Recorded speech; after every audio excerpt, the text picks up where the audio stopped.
అంటే యెహోవా ఇల్లు కట్టించని ఎడల దాన్ని కట్టువారి ప్రయాసం వ్యర్థమే, యెహోవా పట్టణమును కాపాడని ఎడల దాన్ని కావలి కాయవారు మేలుకొని ఉండుట వ్యర్థమే. కట్టించని అని ఒకటి ఉంది, రెండోది కాపలా కాయని అని ఉంది. రెండు ఉన్నాయి. రెండు నేను కట్టించే విధానాలు చెప్తాను. ఫర్ ఎగ్జాంపుల్ మనం సెకండ్ ఫ్లోర్లో ఉన్నాం. సెకండ్ ఫ్లోర్లో అంతేనా? సెకండ్ ఫ్లోరే కదా. మనం ఎందుకు ఇంటి పైకి ఎక్కాం? గెడబద్దలతోటి, లేకపోతే మమ్మల్ని ఇసుకలో కడితే ఎక్కుతారు మీరు? ఎక్కరు. స్ట్రాంగ్గా ఉన్నారు కాబట్టి ఎక్కారు. స్ట్రాంగ్గా ఎందుకు ఉంటుంది ఇల్లు? పునాది బాగుండాలా. The foundation should be firmly, చాలా బలంగా ఉండాలి, చాలా స్ట్రాంగ్గా ఉండాలా. నేను ఫస్ట్ మీకు చెప్పేది ఏంటంటే నీ పునాది బాగుండాలి. నువ్వు కట్టుకునే ఇల్లు పైన ఎలివేషన్స్ కాదు, నువ్వు వేసిన రంగులు కాదు, హంగులు కాదు, నీకున్నాయి కాదు. నీ పునాది బాగుండాలి, నీ పాదం బాగుండాలి, నువ్వు వేసే పాదము బాగుండాలి. అందుకే యేసుక్రీస్తు వారు చెప్తారు, ఒకడున్నాడు చాలా గొప్పగా ఉంటాడు, వాడు ఇల్లు కట్టాడు, వాడు చాలా బాగా కట్టాడు. ఇంకొకడున్నాడు, వాడు ఇల్లు కట్టాడు, వాడి ఇల్లు బాగా కట్టుకున్నది నిలబడలేదు. మత్తయి సువార్తలో ఉంటుంది. మత్తయి సువార్తలోకి తీస్తే ఒకసారి మత్తయి సువార్తలో ఒకసారి చదవండి. కాబట్టి ఈ నా మాటలు విని, 7వ అధ్యాయం 24వ వచనం, కాబట్టి ఈ నా మాటలు విని వాటి చొప్పున చేయు ప్రతివాడును బండ మీద తన ఇల్లు కట్టుకుని బుద్ధిమంతుని పోలి ఉండెను. ఆగండి ఒకసారి. సినారి గారు, యాక్చువల్గా మేము చాలా మందికి చాలా వాగ్దానాలు చేస్తాం. ఏమనుకుంటారంటే, చాలా ప్రదేశాలకు వెళ్తాం కదా, ఏమనుకుంటారంటే అందరూ చెప్పారు అవుతుంది. ఏమంటారా? మీకు కూడా ఇప్పుడు ఇక్కడికి వచ్చిన చాలా మందికి ఒకటి ఉండదు, ఏంటో తెలుసా? అలాగే చెప్తారులే, ఇది అవుతుందా? అవుద్ది. నీకోసం చెప్తున్నాడు ఆయన. ఏంటంట? ఈ నా మాటలు వాటి చొప్పున చేయి ప్రతివాడు ఎలా ఉంటాడట? బండ మీద ఇల్లు కట్టువాడి అలే ఉంటాడు, వాడు బుద్ధిమంతుడుగా ఉంటాడు. హల్లెలూయా. బండ మీద ఇల్లు కట్టువాడు వాడు బుద్ధిమంతుడు. ఏమొస్తుంది? వర్షం వస్తుందట, ఏం కాదట. తర్వాత వరదలు వస్తాయట, ఏం కాదట. గాలి విసురుదట, ఏం కాదట. ఎందుకంటే దాని పునాది బండ మీద ఉంది. ఈరోజు ఇక్కడికి వస్తున్న వాళ్ళు, ఒకవేళ నీ పునాది బాగుండాలి, నీ పునాది శక్తివంతంగా ఉండాలి, నీ పునాది చాలా స్ట్రాంగ్ గా ఉండాలి అనుకుంటే నీ ఇల్లు చుట్టుపక్కల ఉన్న వర్షాలకే వానలకే ఏం కాదు. వానంటే చెప్తా, వానంటే ఎదుటివాడు కన్ను పడి ఈడు ఎదిగిపోతున్నాడు రా అనుకునేది వాన, దానికి ఏమీ కాదు. చాలా మంది అంటారు వీడి గోలే మాకు కొట్టేసింది. ఏంటంటే చాలా తేలిగ్గా నేస్తాం అన్నమాట. ఏంటి?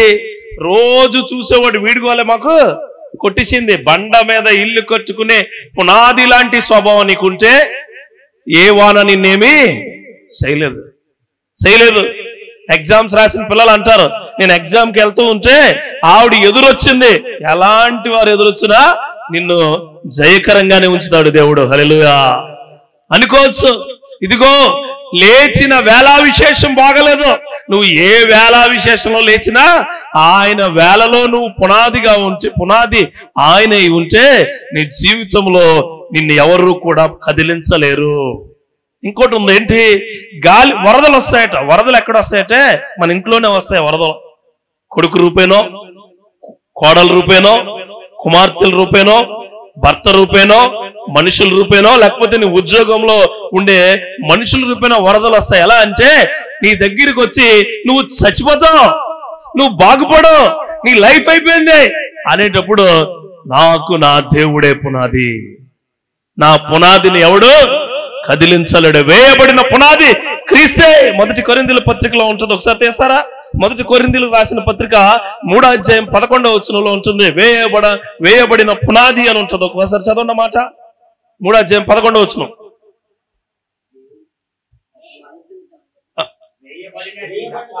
వేయబడినది తప్ప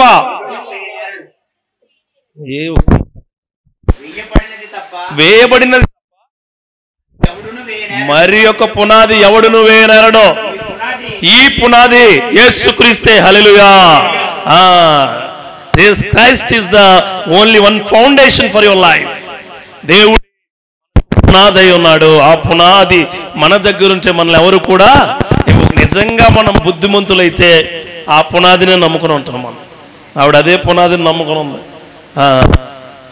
13 ఏళ్ళలో ఎన్నో ఏళ్ళలో 37 ఏళ్ళకి చనిపోవాలని ఏదో చెప్పింది ఆవిడ. ఆ పునాది ఎవరో నాకు తెలిసి అవతలావిడ పునాది ఏం లేదు. బుద్ధిమంతుల్ని పోలి ఉన్న చిన్నారి గారు ఇంకొకడు ఉంటాడు కింద. నేను అన్నది ఆ పోలి ఉన్నవారు వేరే వాళ్ళు. ఈరోజు బుద్ధిమంతుడిగా నువ్వు బ్రతకాలి, బుద్ధిమంతుడిగా నువ్వు ఉండాలంటే నీ పునాది ఖచ్చితంగా క్రీస్తు యేసై ఉండాలి. హల్లెలూయా. అందుకే నువ్వు ఆ పునాది మీద ఏదైనా కట్టుకోవచ్చు.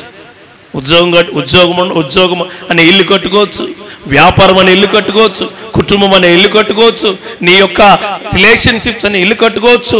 నీ జీవితంలో ఎలాంటి ఇల్లు కట్టినా వేయబడిన పునాది యేసు అయినప్పుడు ఆ పునాదిని ఎవడు కదిలించలేడు. మరి పాజిటివ్ చెప్పుకుంటే నెగిటివ్ కూడా చెప్పాలి కదా. పాజిటివ్ పాస్టర్ గారు పాజిటివ్ చెప్పకూడదు, నెగిటివ్ కూడా చెప్పాలి. ఎలా అంటే డాక్టర్ గారు జ్వరం తగ్గిపోద్దండి. ఎన్ని రోజుల్లో తగ్గిపోద్ది, టాబ్లెట్లు వాడితే తగ్గిపోద్ది. నీ గుండె చాలా బాగుంది, వెరీ గుడ్. నీ ఆరోగ్యం చాలా బాగుంది, కానీ చిన్నది ఉంది, ఏంటి ఇంజక్షన్ చేయాలి. మరి అదే మీరు సురుక్కు అంటారు. ఆ సురుక్కు అనే మాట చెప్తాను. ఏంటంటే చూడండి, అక్కడ అంటాడు ఆయన ఎవరు, మరియు ఈ నా మాటలు విని వాటి చొప్పున చేయని ప్రతివాడు. అది మరి ఎక్కడరా, ఈ చీడికి ప్రాంతంలో కాకుండా కాకినాడ బీచ్ లో కట్టుకుంటావు నువ్వు. వీళ్ళు చాలా గొప్పగా ఉంటావు, మామూలుగా ఉండదు. చైనాలో 125 అంతస్తులు ఇల్లులు దగ్గరగా 150 ఇల్లులు, ఒక్కొక్క అపార్ట్మెంట్ లో దరిదాపుగా 190 ఫ్లాట్లు కొలగొట్టేశారు. కొలగొట్టేశారు. ఎందుకు? పునాది సరిగా లేక. ఈ మధ్యన చైనాలో వరదలు వచ్చినాయి. వరదలకు అన్ని ట్విల్ట్ అయిపోయినాయట, పక్కకు ఒరిగిపోయినాయట. గవర్నమెంట్ ఏం చెప్పిందంటే అన్ని కొట్టేయండి అన్నారట. మన ఇల్లు కూడా ఎలా ఉంటది? అలాంటిది. మాత్రపు భక్తి చేసే వాళ్ళే పునాది ఎలా ఉంటది? ఇలాగే ఉంటది. ఎలా ఉంటుంది చూద్దాం. అది ఒకసారి మీకు తెలిసివన్నీ, కానీ నేను కొత్తగా చెప్తున్నాను అంతే. చూడండి, అందుకే అంటాను, మీరు ఎక్కడికి వెళ్ళేది గుర్తుంటది. నీ ఉద్యోగంలో నీ పునాది క్రీస్తు అయితే నీ ఉద్యోగంలో నీ చుట్టూ ఉన్నోడు నేనేం చేయలేడు. ఆమె నీ దగ్గర టచ్ చేయలేరు, నీ పట్టుకోలేరు అసలు. ఇప్పుడు ఎవరట, ప్రతివాడు ఇసుక మీద తన ఇల్లు కట్టుకున్నా. నేను అంటలేదు మాట, మీరే చెప్తున్నారు. ఎవరిని ఎలా ఉంటారట చెప్పట్లేదు నేను అది, ఎందుకంటే మీరు చాలా మంచోళ్ళు కాబట్టి మీరు బుద్ధిమంతులని నేను నమ్ముతున్నాను. ఎందుకు బుద్ధిమంతులు? మీరు అందరూ మంచోళ్ళు, చాలా నీట్గా చాలా శక్తివంతంగా ఇక్కడికి వచ్చారు. అందుకని all you people are very good people. That's why I call you as a బుద్ధిమంతులు. చాలా బుద్ధిమంతుడు దేవుడు ఉన్నాడని, దేవుడు నిన్ను కాపాడతాడని, దేవుడు నిన్ను గొప్ప చేస్తాడని, దేవుడు నీకు తోడుంటాడని, దేవుడు నిన్ను నడిపిస్తాడని, దేవుడు నాతో పాటు ఉండి నాతో పాటు నా కుటుంబాన్ని లేవనెత్తుతాడని నమ్ముతాడు. ఇంకోటి ఎప్పుడు కదా, ఎవడాడు ఆడు ఎలా ఉంటాడు చూద్దాం. చూడండి, ఏమంటాడు? వాన వస్తుందట, ఏ వాన? ఆ వానే. వరద వచ్చిందట, ఏ వరద? ఆ వరదే. గాలి వేసిందట, ఏ గాలి? వాన వచ్చింది, వరద వచ్చింది, గాలి వచ్చింది, ఇల్లు పోయింది. చిన్న ఇబ్బందులకు ఇంట్లో 100 రూపాయల కోసం కొట్టి చచ్చిపోయి ఉన్నారు అన్నారా వానలో.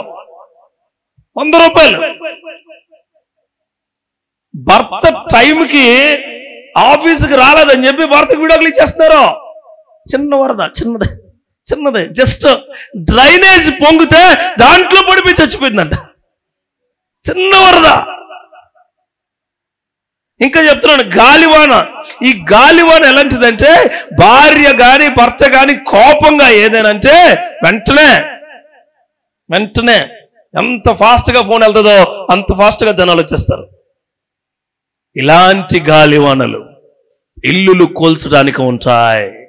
అలాంటి మనిషిగా ఈరోజు నువ్వు ఉంటే సరిచేసుకో, సరిదిద్దుకో. ఆ దేవుడు నీకు అవకాశం ఇస్తున్నాడు. అవకాశం ఏంటంటే, వేయబడిన పునాది క్రీస్తు అయితే నీ పునాది పైన కట్టబోయే ఇల్లు, నీ బిడ్డలు, నీ కుటుంబము, నీ యొక్క ప్రణాళికలు, నీ యొక్క విలువ చాలా గొప్పగా ఉంటుంది. అలాంటి పునాది దేవుడు నీకు దయచేయునుగాక. చివరిలో మాట అంటాడు ఆయన, దాన్ని పాటు గొప్పదని చెప్పాను. చాలా మంచి మాట. తర్వాత రెండవది పునాది అయిపోయింది. తర్వాత ఏముంటాయి మామూలుగా ఇంటికి? మామూలుగా ఏముంటాయి చెప్తావు జర? ఏముంటాయి? పిల్లర్స్ పునాది వచ్చేస్తాయి. గోళ్ళు అన్నమాట. వెరీ గుడ్ అన్న. గోళ్ళు ఉంటాయట. ఏ గోళ్ళు? ఈ గోళ్ళు చాలా ప్రమాదకరమైనవి. దేవుడిచ్చిన అద్భుతమైన గోడలను మనం జోడించాలి. ఇక్కడ చాలా కావలి కాయడం అంటే గోడ చాలా ఇంపార్టెంట్. చూడండి ఒకసారి చేస్తాం 127 కదా.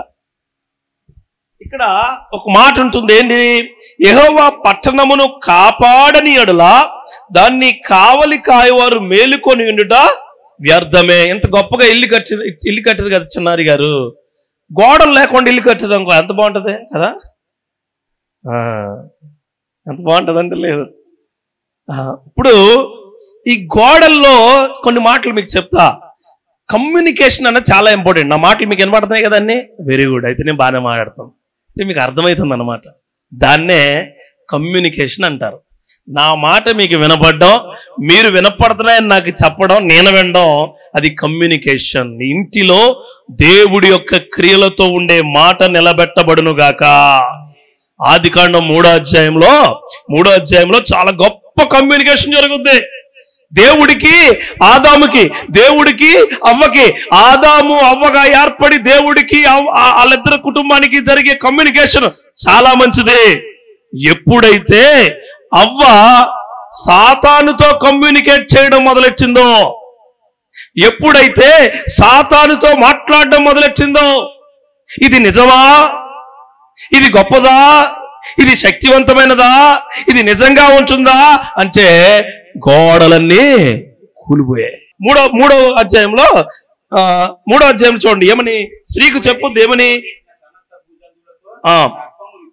సో ఇక్కడ చెప్తారు చూడండి ఏమని అంటే, సర్పం చాలా యుక్తిదై ఉండెను, అది ఆ స్త్రీతో నీ గోడలో నీ కమ్యూనికేటివ్ థింగ్స్ అన్నది ఎవరికి ఇవ్వాలా? దేవుడికి ఇవ్వాలి. ఎప్పుడైతే సాతాను యొక్క ప్రభావమైన క్రియలకు నీ యొక్క జీవిత విషయాలు చెప్పావో అప్పుడు నీ కుటుంబం ఏమైంది? కూలిపోద్ది. పునాదులు ఉండడం గొప్ప కాదు, నీ గోడల్లో నీ కమ్యూనికేషన్ సరిగా ఉండాలి. మనం అందరం అంటే ఏమని? గోడలకు చెవులు వచ్చినాయా? గోడలకు చెవులు రావు, నువ్వే ఈదెక్కుతున్నావు. గోడలకు ఈ రోజుల్లో చెవులు రావండి. మనమే ఎక్కడికి వెళ్తున్నాం? అవుట్ సైడ్కి వెళ్ళిపోతున్నాం. నా భర్త ఇది, నా భార్య ఇది, నా కుటుంబం ఇది, నీకు తెలుసా నాకు ఇన్ని అప్పులు ఉన్నాయి. ఎదుటించోడు ఎవడన్నా తీరుస్తాడు నీ అప్పు? ఒక్క రూపాయి కూడా తీర్చడాడు. ఇంకా నీ దగ్గర పట్టుకెళ్ళిపోతాడు. తెలుసా? ఎదురింటోళ్ళు పక్కింటోళ్ళు నీ దగ్గర పట్టుకుపోతారు. ఈ లోకంలో పుట్టిన ప్రతి ఒక్కరికి శ్రమ ఉంటుంది. ఎందుకంటే ఆయనే అంటాడు నువ్వు శ్రమ పడతావు, నువ్వు చెమటోడుస్తావు అని. మనం ఫిక్స్ అవ్వాలా? పాస్టర్గా నాకు చాలా శ్రమలు ఉంటాయి, విశ్వాసులుగా మీకు కానీ ప్రతి ఒక్కరికి శ్రమ లేని వాడు ఈ లోకంలో లేడు ఆయన అంటాడు. అందుకే నువ్వు నన్ను పునాది అనుకుని నా ఎడల నువ్వు శ్రమ పడితే నీకు అది గొప్ప బహుమానమే అంటాడు. హల్లెలూయా. అడాలా ప్రభువా నీ కొరకు ఎదురు చూస్తున్నా, నీ కొరకే ఎదురు చూస్తున్నా. ఈ కమ్యూనికేషన్ సిస్టమ్ చాలా బాగుండాలి. ఎప్పుడైతే దేవుడితో మాట్లాడే మనుషులు సాతానుతో మాట్లాడారో ఆ తోటలోంచి దేవుడు వాళ్ళే బయటికి గెండేసాడు. ఇప్పుడు చిన్నారి గారికి ఎంత పెద్ద ఇల్లు ఇచ్చారు కదా, ఇంత బాగుంది ఇల్లు, చాలా అందంగా ఉంది. ఆవిడతో ఇల్లు బాగా లేనప్పుడు, ఆవిడ ట్రాన్స్ఫర్ సరిగా లేనప్పుడు దేవుడితో ఏ విధంగా మాట్లాడిందో ఇప్పుడు అంతగానే ఎక్కువ మాట్లాడాలి.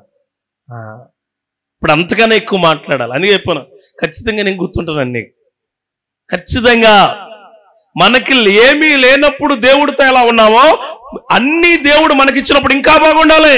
నువ్వు ఎప్పుడైతే దేవుడి యొక్క క్రియల్లో నువ్వు ఉంటూ ప్రభువా నీతోనే ఉంటాను, నువ్వే నా జీవితం, నీ క్రియలే నా నడకకు వెలుగు నేర్పు, నా మార్గాలకు వెలుగుగా ఉంచు, నా క్రియలను గొప్పగా చేయ నువ్వు అడిగితే ఆయన నీ కుడి చేయిని విడిచిపెట్టడం. అంత గొప్ప దేవుడు. ఇక గోడల్లోకి వస్తే ఇక రెండవది ఈ యొక్క గోడల్లో మనకు ఉండేది నమ్మకం, ట్రస్ట్. ఇప్పుడు ఈ గోడ ఉంది కదా, ఎందుకు ఇలా జారపడతాం? ఉంటదని, అంతే ఉంటదని. అది పడిపోద్ది అనుకో, నేను జారపడతానా? మీరేమంటారు? అప్పుడు మీరు కూడా ఎందుకు మామూలుగా అలా ఉన్నారు? దట్ విల్ బి స్ట్రాంగ్గా ఉంది. రెండో చెప్తున్నాను, నీ ఇంటికి కట్టిన గోడలు ఎంత నమ్మకంగా ఉంటున్నాయో నువ్వు దేవుడికి అంత నమ్మకంగా ఉండాలి. ట్రస్ట్ చాలా ఇంపార్టెంట్ అండి. నమ్మకం చాలా దేవుడికి అత్యంత శక్తివంతమైనది ఏంటో తెలుసా? నమ్మకం. నమ్మకం అన్నది బయట వ్యక్తుల మీద కాదు. నమ్మకం అన్నది ఎవరో నీ పై ఆఫీసర్ మీద కాదు. నమ్మకం అన్నది నీకున్న డబ్బుల మీద కాదు, నీకున్న బంగారం మీద కాదు, నీకున్న విలువల మీద కాదు, నీకున్న క్రియల మీద కాదు.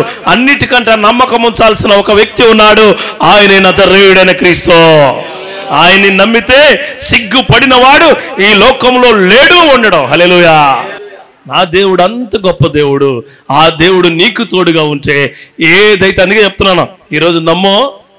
నువ్వు నమ్మితే ఏమంటాడు తెలుసా? గుడ్డోళ్ళు వెళ్తే ప్రభువా ప్రభువా ప్రభు అంటే నువ్వు నమ్ముతున్నావా అని అడుగుతాడు ఆయన. ఏమని? Are you trusting? yes. నువ్వు నమ్మినట్లే కాని మునుగాక. కుష్ఠరోగులు, ప్రభువా మీ చిత్తమైతే నా చిత్తమే జరుగునుగాక.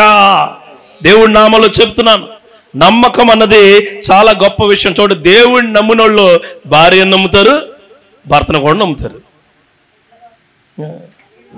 చూడండి, దేవుణ్ణి ఎవరైతే నమ్ముతారో ఖచ్చితంగా వారు అందరినీ నమ్మే విధంగా ఉంటారు. హల్లెలూయా. ఇంకో మాట గుర్తుపెట్టుకోండి, ఇంకోటి చెప్తాను నేను. దేవుణ్ణి ఎవరైతే నమ్ముతారో ఆ నమ్మే వాళ్ళ చుట్టూ నమ్మకమైన వాళ్ళని ఉంచుతాడు దేవుడు, మోసమైన వాళ్ళని గెంటేస్తాడు. ఒకవేళ నేను దేవుణ్ణి వదిలేసిన ఖచ్చితంగా ఉంటాడు నా పక్కన. ఎందుకు? అని నన్ను వేసేస్తూ ఉంటాడు. ఒకవేళ నీ పక్కన నిన్ను మోసం చేసేవాళ్ళు ఎక్కువైపోతున్నారంటే నీ నమ్మకం ఆడి మీద కాదు, దేవుడి మీద పెట్టు. హల్లెలూయా. దేవుడే దూరపరుస్తాడు. ఇది ఇంకో గోడ అయితే. ఇంకొకటి చెప్పి నేను పైకప్పు కోసం చెప్పేస్తాను. ఇంకోటి ఏంటంటే, అద్భుతమైన క్రియలతో చెప్తున్నాను నీకు. ఈ గోడల మధ్యన కుటుంబం ఆనందంగా ఉండాలా. Rejoice in lord. దేవుడి క్రియలతో. ఎందుకు ఇక్కడ ప్రార్థన పెట్టుకున్నాం ఈ గోడల మధ్యన అంటే, కింద కూడా పెట్టుకోవచ్చు ఆవిడ కాదు, ఇది ఆశీర్వాదం. ఇది ఆశీర్వాదం.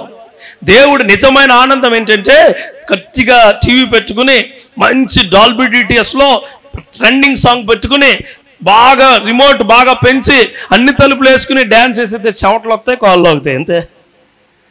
కానీ దేవా నువ్వు ఉన్నావా? నా భార్య భర్తల మధ్య నువ్వు ఉంటే, నా కుటుంబం మధ్య నువ్వు ఉంటే, నాలో నువ్వు ఉంటే, నా ఇంటిలో నువ్వు ఉంటే, నా క్రియల్లో నువ్వు ఉంటే ఆ ఆనందమే వేరయా. ఆనందమే. ప్రతిరోజు నీ వాక్యము కొరకు ఎదురు చూస్తూ నేను ఆనందిస్తున్నానయా. నువ్వు ఇచ్చే గొప్ప కార్యాల కొరకు నేను ఎదురు చూస్తూ ఆనందిస్తున్నానా అంటే ఆనందమే వేరు. ఇంకో మాట నేను చెప్తాను. ఇంకో మాట, గోడల్లో ఫ్లెక్సిబిలిటీ ఉంటుంది. ఎలాగా? వాక్యాలు పెట్టుకోవచ్చు, గడియారం పెట్టుకోవచ్చు, అలాగే దీనికి నీ ఇష్టం వచ్చిన పెయింటింగ్ వేసుకోవచ్చు, నువ్వు చాలా ఉండొచ్చు. అలాగే నీ జీవితంలో కూడా దేవుళ్ళో ఉంటే ఫ్లెక్సిబిలిటీ ఉంటుంది. హల్లెలూయా. ఏ ఫ్లెక్సిబిలిటీ? కొత్త లంక నుంచి తెమ్మాపురం నుంచి ఎనకొత్తపల్లి నుంచి మళ్ళీ చీడిగా నుంచి మళ్ళీ తెమ్మాపురం, చివరికి అందరం కూడా అక్కడక్కడ తిరిగి ఫ్లెక్సిబిలిటీ ఆయన పరలోక రాజ్యానికి వెళ్ళాలి. హల్లెలూయా. ఆ క్రియలు దేవుడు మనకు దయచేయబోతాడు. అందుకే ఏ క్షణంలోనైనా ఈ గోడలు చూస్తే నీకు గుర్తుకు రావాల్సిన మొట్టమొదటి క్రియ ఏంటంటే, దేవుడితో రోజు మాట్లాడుతూ ఉండు. ఎవరితో మాట్లాడాలా? దేవుడితో మాట్లాడుతుందని పాస్టర్ గారితో మాట్లాడమాక. పాస్టర్ గారు దేవుడి కంటే గొప్పవాడు ఏం కాదు, దేవుడి కంటే గొప్పవాడేమీ కాదు. నేనే చెప్తున్నాను పాస్టర్ అని. దేవుడే గొప్ప. నీకు పాస్టర్ గారు ఎప్పుడు గొప్ప అంటే, దేవుడు గొప్పవాడు, ఆ గొప్పవాడు మాట ఈ గొప్పగా చెప్తున్నాడు అన్నప్పుడే పాస్టర్ గొప్ప. దేవుడికి స్తోత్రం కలుగును గాక. హల్లెలూయా. ఆ క్రియలు ఫస్ట్ ఆయనతో మాట్లాడాలి, కమ్యూనికేట్ చేయాలా. రెండోది ఆయన నమ్మాలి. ఎక్కడా? అందుకే అంటాడు, ఇంటిలోనికి వెళ్ళి తలుపేసుకుని ప్రార్థన చేయండి అంటాడు. రహస్యంగా చూస్తున్న తండ్రి నీ ప్రార్థన వింటాడు, నీకు ప్రతిఫలం ఇస్తాడు. ఆ క్రియలు నీకు జరగాలంటే దేవుడు ఖచ్చితంగా ఇస్తాడండి. నమ్మకం అంటూ నీకుంటే నమ్మిన వాడిని ఎవడో ఆయన అసలు మోసం చేయడు. మనుషులు కాదు ఆయన కదా. మనిషి మోసం చేస్తాడు. ఏమని? నేను వస్తానుగా, నేను ఆదుకుంటానుగా, నేను నడిపిస్తానుగా, నేను నీతో ఉంటానుగా అంటాడు. దేవుడు ఏమంటాడో తెలుసా? నువ్వు ఏమైనా నీతో ఉంటానంటాడు. హల్లెలూయా. వాట్ ఎవర్ యు ఆర్, నువ్వేమైనా ఎలా ఉన్నా ఏ విధంగా ఉన్నా నేను నీతోనే ఉంటానంటాడు దేవుడు. ఆ మహాకృప దేవుడు నీకు దయచేయునుగాక. చివరిగా పునాది ఉంది, గోడలు ఉన్నాయి, ఏముండాలా? స్లాబ్ ఉండాలిగా, పైకప్పు కోసం చెప్తాను. ఈ పైకప్పు అనే మాట తీసినప్పుడు మొదటి పేతురు పత్రికలో 4వ అధ్యాయము 8వ వచనం ఒకసారి తీద్దాం. మొదటి పేతురు రాసిన పత్రిక, ప్రేమ అది మరి అదే నేను చెప్పబోయేది అర్థమైపోయిందా? ఏముండాలి మీకు? ప్రేమ ఉండాలి. ఏ ప్రేమ ఉండోయ్? అబ్బాయిలను చూసేది అమ్మాయిలు చూసేది కాదండి. ప్రేమ అంటే దేవుని ప్రేమ ఉండాలి. హల్లెలూయా. నీకు ఎన్నున్నా, నీ జీవితంలో ఎలాంటి క్రియలున్నా, నువ్వు ఎంత గొప్పగా ఉన్నా, ఆయన ప్రేమ అంటూ లేకపోతే నువ్వు దేవుడికి ఇష్టడై ఉండడా అసాధ్యము. ఆయన ప్రేమ నీలో ఉండాలి. చూడండి, ఆయన చెప్తాడు ప్రేమ కోసం. ప్రేమ అనేక పాపములను కప్పును, కనుక అన్నిటికంటే ముఖ్యముగా ఒకని ఎడల ఒకడు మిక్కటమైన ప్రేమ గలవారై యుండుడి, సనుగు కొనకుండా ఒకనికి ఒకడు ఆతిథ్యము చేయుడి. ఆతిథ్యం ఇచ్చేవాడు దేవుడు, ఆతిథ్యము తీసుకునేవాడు దేవుడే. ఈ రోజుని మీ అందరికీ దేవుడి నామంలో ఒక గొప్ప క్రియలు కలిగిన మాట ఏంటంటే, ప్రేమ అనేక దోషాలను కప్పుతుంది. ఆ దోషపు క్రియలు మనలో ఉంటే మనల్ని కప్పి మనల్ని నడిపించేది దేవుని యొక్క ప్రేమ మాత్రమే. 3వ మాట చెప్తున్నాను, that is the top most slab. And పైకప్పు మీరు ఏదనుకున్నా పర్లేదు, అది ప్రేమగా ఉండాలి. ఆ ప్రేమ దేవుడిదై ఉండాలి. దేవుడికి స్తోత్రం కలుగును గాక. హల్లెలూయా. ఎదుటి వ్యక్తి యొక్క గొప్పతనాన్ని బట్టో, ఎదుటి వ్యక్తి యొక్క క్రియలను బట్టో, ఎదుటి వ్యక్తి యొక్క ఆలోచనలు బట్టో ప్రేమ నీకు రావాలనుకుంటే ఆ ప్రేమ ఎంతో కాలం నిలబడదు. నేను ఒకప్పుడు ఒకటి రాసుకున్నాను, ఒకటి మీకు అర్థమైద్దని చెప్తున్నాను. తల్లి వడిలో ప్రేమ ఉంది, చాలా గొప్ప ప్రేమ. Very good. తల్లి వడిలో ప్రేమ ఉందట, చాలా గొప్ప ప్రేమ. రోడ్ల పక్కన ఎంతమంది వదిలేస్తున్నారు పిల్లల్ని? 2. తండ్రి ఆదరణలో ప్రేమ ఉందట. నిజమే, మా తండ్రికి ఈయన తండ్రే, వీళ్ళ తండ్రికి ఉంది, డాక్టర్ గారు వాళ్ళ తండ్రికి ఉంది, ఆయనకి తండ్రి కాబట్టి ఆయనకి ఉంది. తండ్రి ఆదరణలో ప్రేమ ఉందంటే తాగొచ్చి పిల్లల్ని శతకొడేసి వాళ్ళు మంది ఉన్నారు లేరా? అన్నదమ్ముల మధ్యలో ప్రేమ ఉందంటే, రే 1 ఇంచు ఇటు పక్కకు వస్తే చంపేస్తా అని కొన్ని చిరునామా అంటే బైబిల్ చూసి వెతికితే నా ప్రేమ నా దేవుడి దగ్గర నుంచి వచ్చిందే. ఆ ప్రేమ నిత్యము నిలిచే ప్రేమ. ఆ ప్రేమ అగాపే ప్రేమ. ఆ ప్రేమ ఎవరిని మోసం చేయదు. ఆ ప్రేమ ఎవరిని తిట్టదు. ఆ ప్రేమ ఎవరిని కిందకు దించదు. ఆ ప్రేమ ఎవరిని వదిలిపెట్టదు. ఆ ప్రేమే మనలందరినీ కాపాడుతుంది. ఆ ప్రేమ పేరే నజరేయుడైన క్రీస్తు. ఆ ప్రేమ నీకు నాకు కావాలా? There is only one address. That love is, ఎక్కడ పుడుతుంది అనుకున్నావు లవ్? ఆ ప్రేమకు ఒకే ఒక అడ్రస్, నజరేయుడైన క్రీస్తు. ఆ క్రీస్తు ఈరోజు మనతో మాట్లాడాడు, నీతో మాట్లాడాడు. ఈ కుటుంబంలో గొప్ప కార్యాలు చేయడానికి బయటకు తన ఉద్బోధన ఇచ్చి ఉన్నాడు. హల్లెలూయా. ఆ క్రియలు నీకు కూడా కావాలంటే గుర్తుపెట్టుకో, నీ కుటుంబం, నీ ఇల్లు, నీ ఆలోచనలు బాగుండాలంటే నీ పునాది క్రీస్తు అయి ఉండాలి. ఆ పునాది పై కట్టిన అనేకమైన క్రియల్లో దేవుడితో మాట్లాడుతూ ఉండాలి. దేవుడి పైన నమ్మకం పెట్టుకుంటూ ఉండాలి. దేవుడి క్రియలను నువ్వు ఆయనకు అనుగుణంగా మార్చుకోవాలి.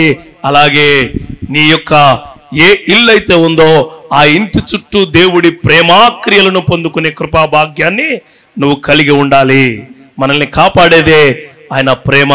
ఆయన మనల్ని ప్రేమించాడు కాబట్టే ఆయన సిలువ ఎక్కాడు. హల్లెలూయా. ఆ సిలువ ఎక్కిన యాగము నీకు తెలిస్తే, ఆ రక్త ప్రోక్షణ నీకు తెలిస్తే, ఆ కొరడా దెబ్బలు నీకు తెలిస్తే, ఆ ముళ్ళ కిరీటం నీకు తెలిస్తే, యేసయ్య నీకు తెలిసినట్లే ఈరోజు ఈ మాటలు వింటున్న నీకు ఒక వాగ్దానం దేవుడు చేయబోతూ ఉన్నాడు. నమ్మో, నీ కుటుంబం కూడా పునాది బాగుండబోతూ ఉంది. నమ్మో, నీ జీవితం బాగుండబోతూ ఉంది. నమ్మో, నీ శక్తి కలిగిన క్రియలతో నువ్వేమీ చేయలేకపోతున్న నీ జీవితాన్ని ఆ దేవుడు అత్యంత శక్తివంతమైన క్రియలతో నెరవేర్చబోతూ ఉన్నాడు.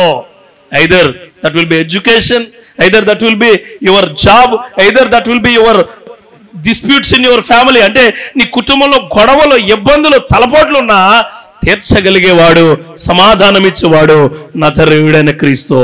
ఈరోజు నీకు ఆరోగ్యం బాగపోతే ఆయన కృపనిస్తాడు. ఈరోజు నీకు బిడ్డ లేకపోతే ఆయన నమ్మో, నీ గర్భాన్ని ఆయన ఒక్క దెబ్బతో తెరవబోతూ ఉన్నాడు. హల్లెలూయా. ఒక్క మాటతో హన్నా కన్నీళ్లు తెరిచిన దేవుడు, ఒక్క మాటతో సారాను నవ్వుగా ఉంచిన దేవుడు ఈరోజు నీ గర్భాన్ని కూడా శక్తివంతమైన నామంలో గొప్పగా తెరవబోతూ ఉన్నాడు. ఆ క్రియలు, ఆలోచనలు, ఆ శక్తి దేవుడు మీకు అందరికీ దయచేయునుగాక.